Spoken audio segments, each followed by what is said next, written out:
அன்னன்னைக்கு பரீட்சை படிச்சுட்டு பாஸ் பண்றவங்க.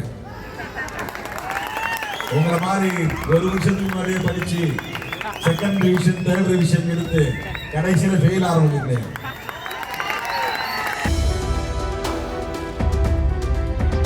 அண்ணன் எடப்பாடியார் கிளம்பிட்டாங்க. சிலபஸ் எல்லாம் முடிச்சு இப்போ ஒரு சிலபஸ் முடிச்சுட்டாங்க. அடுத்த ரவுண்டு போயிட்டு அடுத்த ரிவிஷன் வருவார். நாடாளுமன்ற ஜனநாயகத்தில் தேர்தலை சந்திச்சாங்க. ஆனா யாரோட நின்று நாங்கள் சந்திக்கிறோம்? மதச்சார்பின்மை கருத்தை ஆதரிக்கிற கட்சி திமுக.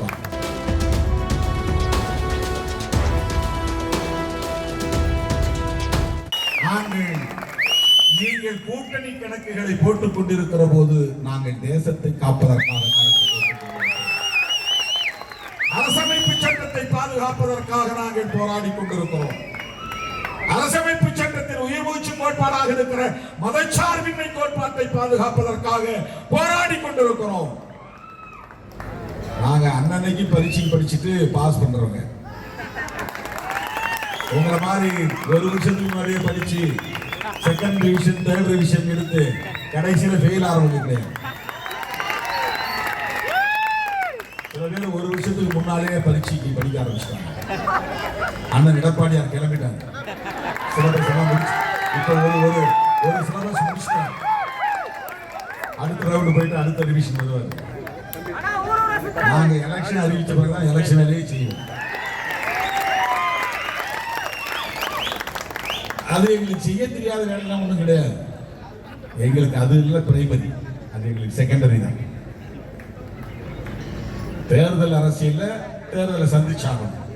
நாடாளுமன்ற ஜனநாயகத்தில் தேர்தலை சந்திச்சாகணும். ஆனா யாரோட நின்று நாங்கள் சந்திக்கிறோம்? மதச்சார்பின்மை கருத்தை ஆதரிக்கிற கட்சி திமுக. எடப்பாடியார் 2 முழக்கம் சேர்த்து வைக்கிறார். தமிழ்நாட்டை காப்போம், மக்களை தமிழ்நாட்டை மீட்போம், மக்களை காப்போம். யாரிடமிருந்து தமிழ்நாட்டை மீட்க போகிறார்? என்ன நெருக்கடிகளில் இருந்து மக்களை காப்பாற்ற போகிறார்? மக்கள் விரோதிகளை கூட வைத்துக் கொண்டு, பிஜேபி காரர்களை கூடவே வைத்துக் கொண்டு, சங்க பரிவாரங்களை கூடவே அழைத்துக் கொண்டே போகிறார். மக்களை காப்போம் என்கிறார்.